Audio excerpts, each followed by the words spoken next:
Thank you for speaking into, like, you kind of spoke to the more somatic, I guess, leaning back in life that starts to happen. And yeah, also really curious to hear how you see that translating into breath. So obviously with FBR Breathwork, we work a lot with breath mechanics. Yeah, so we work with when a human lays down on the mat in front of us, and we as a practitioner start to observe their breath patterns and the rhythms of breathing that are often reflected or are very closely linked to the rhythms of feeling, thinking, and therefore behaving and making certain choices in life. Yeah, what are some of the shifts you've seen in the breathing mechanics of these kind of people? What starts to, generally speaking, if we were to just generalize that a little bit, what starts to change for them in their actual body and breath, and what is some feedback you've received from the people you work with in terms of how they now feel differently in their body? Yeah. Yeah, I love that. I'm gonna speak to this part to use that as a bit of a bridge into that. You were speaking to, there's these meditation programs and there's these breathwork programs and different programs, right? And I think we know that breathwork is, and this might, we're here, we're all FBR practitioners and so on. The world is loving breathwork right now. It's like lapping it up in different ways. There's different approaches to breath work, but it's lapping it up right now. And so I've asked the question, meditation's almost like the boring cousin right now for people. Why is it that that's kind of mostly kind of generally speaking, a forgotten thing?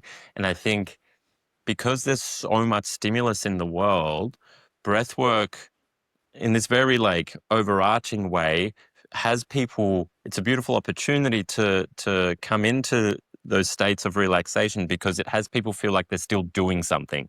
They're still occupied in doing something and engaged with something. Whereas to sit in stillness and silence is really difficult. And I think it's really important for a human being to be able to sit for 10 to 30 minutes in stillness and silence and that full end of the spectrum without doing anything. And if you need to start at 2 seconds to begin that journey, that's awesome, right? To start at 2 seconds. And I have some people starting at 2 seconds. But we need to be able to sit in stillness and silence. If a human can't sit with themselves for those 10 to 30 minutes of stillness and silence, I'm sure most people would agree that that's going to have that person feel a little bit caged in because whenever there is stillness or silence, there's an irritability that kicks up. And that might be because of super deep patterns. And so that's why just starting with 2 seconds might be great, plus engaging other modalities. So I'm just saying that as a meditation's almost the relaxed part that our systems are scared of, um, and are scared of the intensity of silence and stillness. Yeah. And it's really important to keep Yeah. that in. And then breath work. When it comes to business leaders and founders and their breathwork journeys and what that looks like. So I'll bring in meditation as a modality, but also working with them in one-to-one breathwork, in a one-to-one breathwork capacity. And so it might be useful for me to paint the picture as to what might the system look like and how might it be expressing when they first start with FBR breathwork, and then what does it progress to?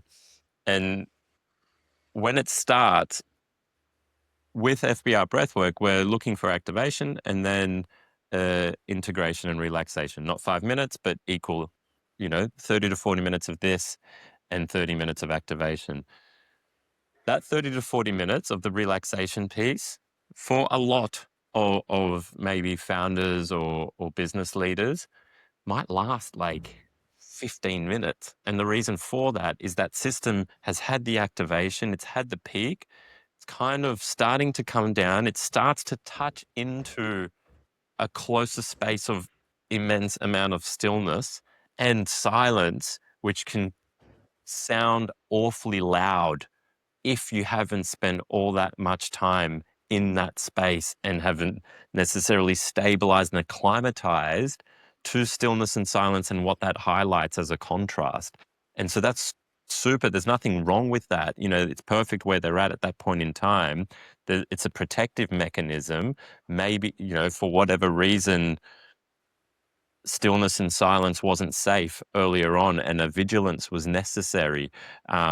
Growing up, a hypervigilance was necessary to be able to constantly like keep track of everything that was going on and everything that was happening, and make sure that you're engaged all of the time. To be disengaged could have been a threat to whatever it may have been happening in the household or whatever else. So, but you know, I'm linking it to that. Might not necessarily be linked to that. Can also be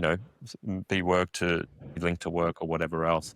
And so, Or just yeah, our normally Western conditioning into more of productivity, you know, like yeah, generally speaking, in the West, there's more of a value placed on that. Yeah. yeah, for sure. The body's laying there, and um, where we would normally see someone be in complete stillness, just laying there for maybe 10 to 15 minutes, there might be like moving around, a temptation to open the eyes, and like, a subtle irritability that's playing out. So that's one thing that's happening that can be happening at the beginning. The other pieces might be, bringing in a decent amount of activation, volume of breath, and then clonking out, and kind of Mm. almost from the beginning. Whereas normally we would expect that towards the end of a journey or after the peak somewhere. There's a clonking out early on, and then they go again and clonking out, and then they go again and clonking out. And this is very reflective if you take that and map it, layer it over how their life might look like. Off I go. Oh, and that can often happen. Um, So and kind then of over efforting in the nervous system to collapse, kind of like over efforting collapse. Is that what you yeah, is the what the you? incredibly wise mechanism of collapse kicks in, the safety switch Mm. of the circuitry, so that the system doesn't overload. It's like, Mm. remembering to be for myself as a practitioner, to be in awe of that rather than making that wrong. That wow, Yeah. like there is an Mm. intelligence that has zero to do with that person's prefrontal cortex and thinking mind. There is an intelligence in this system in front of me that has the capacity to be able to switch it off from the activation and volume that's going on, so that the whole system doesn't clonk out. And it does it without any, like, whether they're aware of it or not.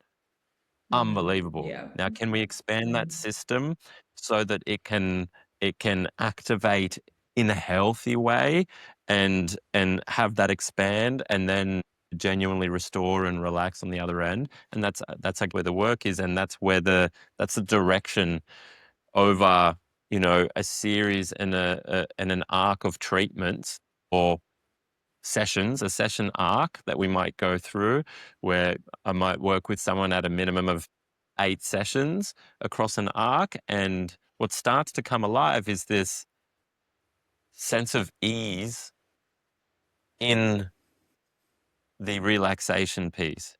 Like, you can see and observe and witness from the outside a genuine restfulness. And that, like, even that word, I feel, would be music to a lot of, business leaders or entrepreneurs, like a genuine restfulness, like, oh, give me a break just for a moment. Like, because I'm Mm. holding so much and doing such an incredible job at holding so much, but it'd be great to put some of those plates down. It'd be great to just put some of Mm. those spinning plates down. And so, like, to see that in their systems, and then to have them come out and share, I don't think I've rested like that in a very long time, if ever, is a very common thing that comes through. I can't believe the amount of clarity that I got on something that has been sitting with me for, one person said, the last 7 years, and I just haven't been able to articulate it. But because they've allowed that spaciousness and the restfulness, all of a sudden they're able to, like, these things that are coming through the mind have less of a forest to need to get through in mind.